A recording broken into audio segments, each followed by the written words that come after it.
समित करने दोषी को दंड देवा सहित पीड़िता को न्याय देवा परिवर्ते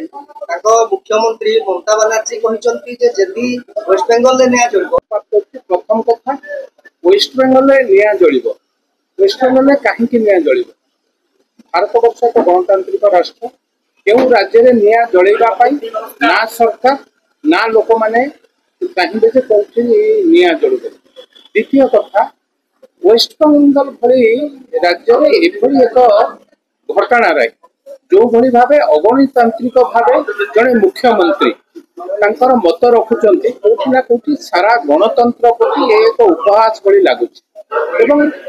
पश्चिम बंग में निया लगे सारा भारत वर्ष में निया लगे ए कथा जो मैंने कहते से माने राजनीति बा राजनीति क्षेत्र में रहिबा उचित नुहे जो माने राजनीति के लोक सेवा भावुचंती से माने जदि एई भली तांको प्रति जेतेबेले अविचार होउची महिलांक प्रति जेतेबेले दुष्कर्म होउची ए कथा को देशर राष्ट्रपति मध्य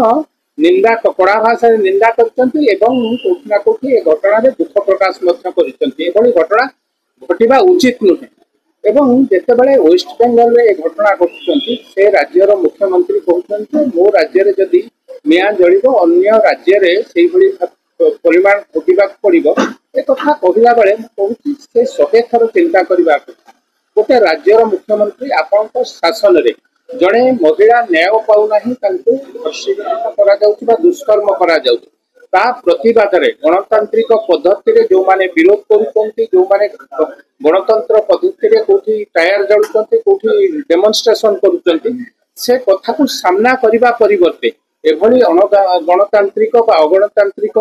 मतामत रखा निश्चित भाव निंदनीय एवं ओडिशा परिप्रेक्षी कहबी एक शांति प्रिय राज्य एठी अशांति सृष्टि करने को जो माने विगत दिन में चाहती से कथा रही ना लोक मैंने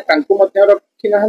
एवं जो मैंने चाहूथे ओडिशार एक शांतिप्रिय प्रभु जगन्नाथ राज्य अशांत वातावरण सृष्टि करने